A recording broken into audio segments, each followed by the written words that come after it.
Hi there guys, this is part of a series called Nyxas Talks where I run through some of my thoughts on movies, video games, or just whatever I want to talk about. Today I'm going to be talking about the long-awaited Warcraft movie. Now what I want to do is get a disclaimer out of the way really quickly. I'm a big Warcraft fan. I no longer play World of Warcraft, but I've played the game for over 7 years, and I've played its predecessors, Warcraft to Warcraft 3. I went into this movie with a feeling of disappointment. This is where you look forward to a movie but expect it to be below your expectations, or you have low expectations in general for the movie. I thought this was probably a good idea because if it turned out to be better than I expected, well, I'd be pleasantly surprised, and if not, well, I would just confirm my doubts. So, what did I think? Well, I went to see the movie a few days ago now, and the overwhelming feeling I had as I exited the cinema was just, Now, that doesn't sound like an overly positive noise, but in reality, it just means exactly what it sounds like. What the hell should I think about this? Was I, in fact, disappointed? I still have no idea. Over the course of a few days, some of the scenes have been running through my head, and the expression that spreads across my face is a mix of confusion and elation. Does it follow the original plot of the games? Well, sort of. Does it bring epic moments in Warcraft history to life? Yeah, sort of. So I thought, well, screw it. I'm just going to go through some of the stuff I liked and some of the stuff I didn't like, and I'm going to try and avoid as many spoilers as possible, and maybe in another video do a full spoiler, integrated review where there's just I just talk about everything in the movie I can think about. At the minute, though, I'm going to try and omit as much as possible. So I'm just going to jump right into my thoughts on Warcraft, the beginning. The first thing I'd like to say is, well, I'd love to hear what someone with no attachment to the Warcraft franchise has to think. I have heard from quite a few Warcraft fans that are so on one side or the other. They either hated it and said it was the most cringeworthy thing they've ever watched, and other Warcraft fans said there's a lot in there, the franchise is sticking true to the material, okay, they changed one or two things, but they love it. What I'd love to hear from somebody who has no attachment to the franchise is, did the whole thing make sense? Did the plot and continuity and just the general story make any goddamn sense to them? Because I know Medivh and Khadgar and Durotar, I know all these characters and I sort of know what's going to happen. So going in with that in mind, I sort of filled in the plot holes automatically and therefore maybe didn't notice them as much as somebody else would. Okay, there are some I noticed, but like I said, I'm going to leave that for another video.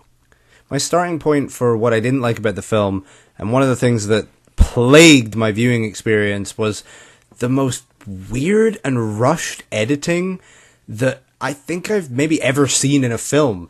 There's a specific moment that really sticks in my mind, and this might be a mini spoiler, There's two characters that appear as though they're about to kiss. Their body language, their chemistry, and even just how close the two characters are in proximity to one another. It just suggests this is about to be a steamy kiss scene.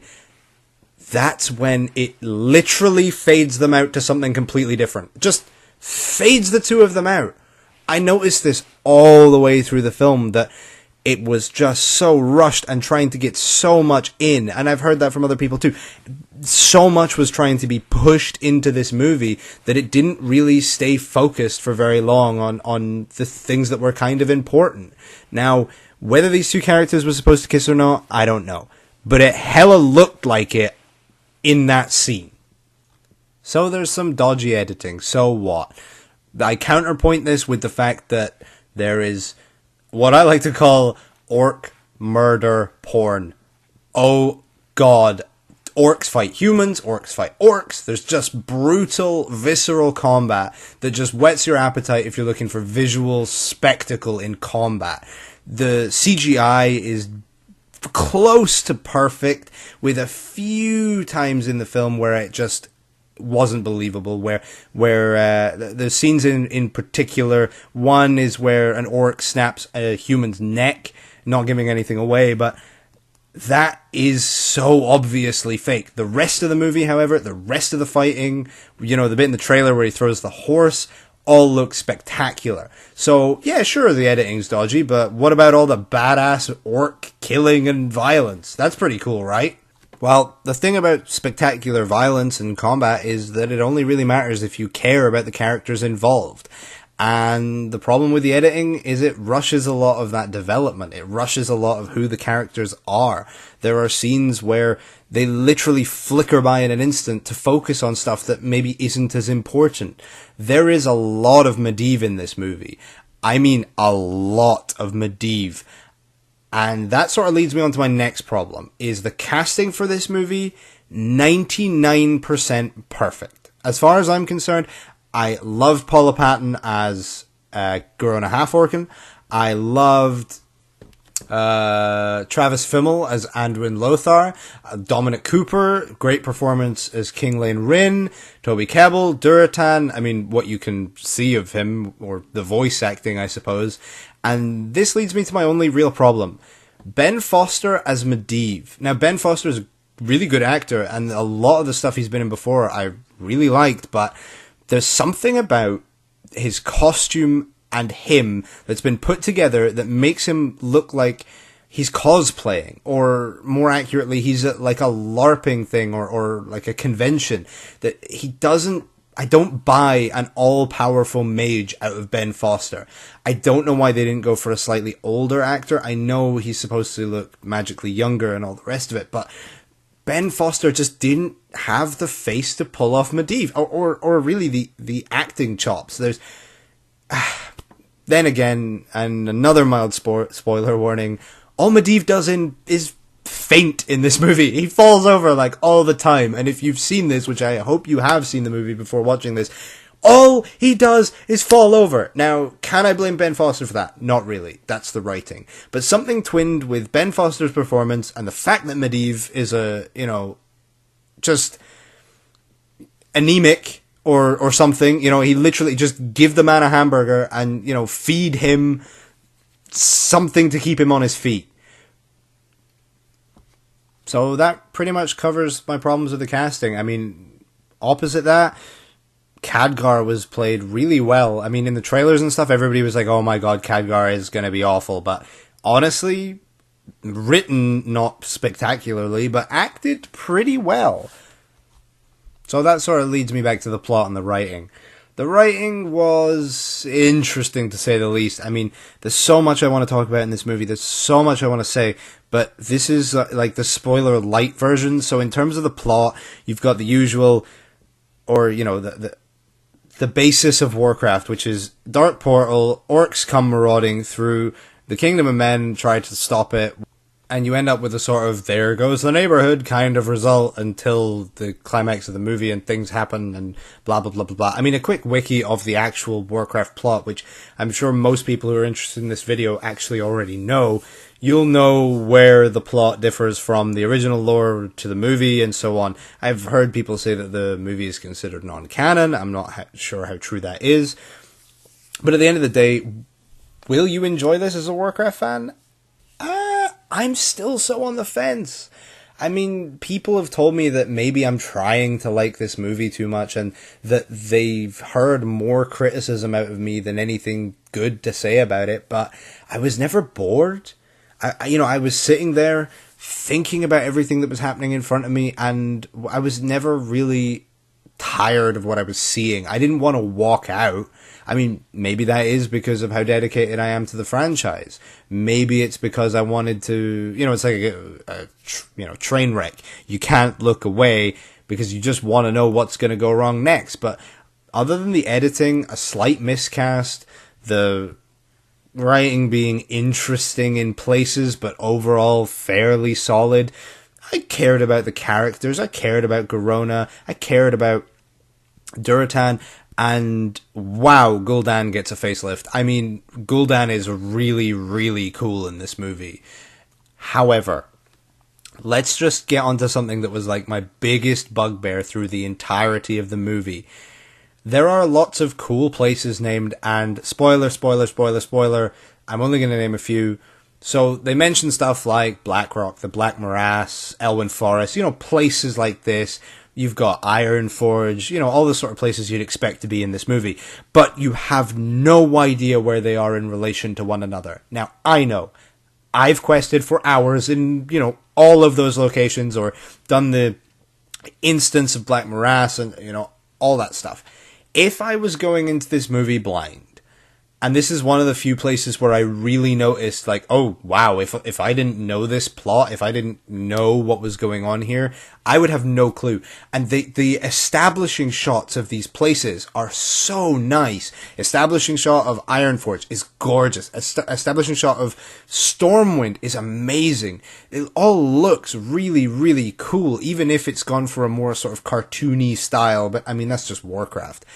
The problem is, they are established fine, but you have no idea where they are in relation to one another. You know, the characters use the griffins and they fly from place to place, or they ride from place to place, and there's camping in between, and it's all a string of them going from here to here to here to here to here. But you have no idea how far these places are from one another, or where they are located. I mean, there's one shot, spoiler. There's one shot where it pans up to the roof, and there is a map of, like, I think it's pre-sundering, or, you know, pre-sunwell, whatever you want to call it. The map of all the continents sort of squished together a bit more than they normally would be. And that's really nice. It's really cool to see that, because it's done in exactly the same sort of style as in the game. But the problem is, there's no connection to that and the actual movie. It's just, look at all of these things, look at this is a reference, look, we have a Murloc sound effect, this is a reference. But in terms of the layman, what the hell does that map mean to us? It's like, sure, here's a map of Middle-earth, but there's no way of connecting where they're going to where they've been. As far as I was concerned, you know, they point it out on a little, like, strategy map. Oh, we need to border up Redridge. Oh, Redridge looks amazing. But we need to border up this bit of Redridge, and we need to do this, and we need to do that. But you just have no idea where anything is in relation to anything else. It baffles me how they thought that somebody who didn't know this franchise or this lore was gonna even know. They mentioned the Black Morass, like, once.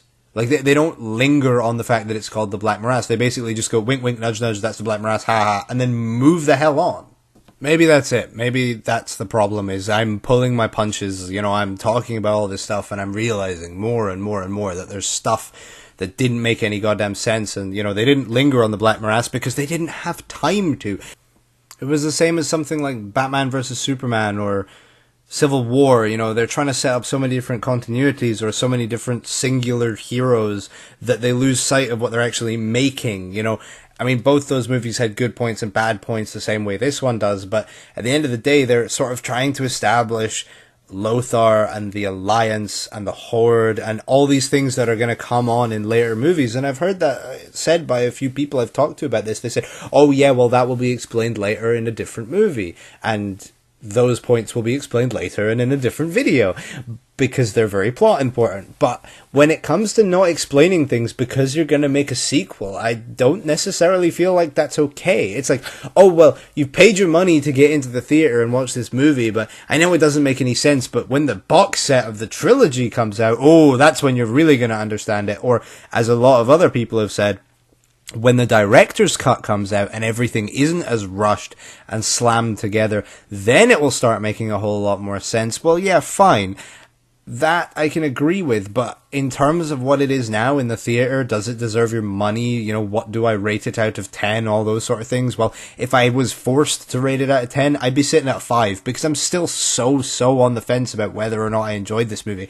I'm gonna go and see it again. Like, I sort of have to go and see it again, because when I got out of the cinema, like I said, how did I feel about that? I'm so not sure. I even wanted to make this video the day I saw it, but just couldn't bring myself to think about all those different things that I liked and didn't like, because I still hadn't made up my mind on the movie. And 2, 3, 4 days later, whatever it is now, I'm still so not sure about this movie. I'm not sure if it would please fans or piss them off. I'm not sure if it pleased me or pissed me off. Everything I've said as a negative in this video is still true. I'm not going to turn around in a week's time and go, you know what, actually the editing was great. You know what, actually Ben Foster was a great cast as Medivh. But with another viewing, I might at least be less wowed by the cinematic glory of some of the stuff that was happening, and more focus on the little details that are either, you know, bad or that are enhancing my experience. Like I said, I did go along on that journey with the characters. I did go along with them. I did feel good for people who did good things, bad for people who did bad things, spoiler, you know, all that good stuff. But did I enjoy it as much as other films I've been to see this year? No. Do I think it's awful? No. And that's kind of the problem with me, is until I give it a second viewing and maybe go into more of a spoiler, like a packed spoiler, quote-unquote, review of this movie, then I don't think I can really cast too much judgment, because at the end of the day, I'm still so unsure. And maybe when you're listening to this or you know, watching this, you'll think to yourself, well, if he was so unsure about it, why the hell should I go and see it? And that's so fair enough. I mean, go and make up your mind, or decide to give this one a miss, because I can't praise this one as much as I would like to. I can't say it was great and you should definitely go and see it. But if you're a fan of the Warcraft series, or you're not, and you just want to see what all the fuss is about, and it's more of a, like, an object of curiosity, then sure, yeah, go and see it, make up your own mind. If you were looking forward to this for the last 10 years, yeah, you might be a little disappointed. Anyway, I hope you enjoyed my rambling on about this film, and hopefully I can, you know, put out another video where I go really deep into the stuff that I didn't like about the plot, or did like about the plot, and things that are going to be massive spoilers. So anyway, thank you very much for watching and for listening, and I'll see you all next time.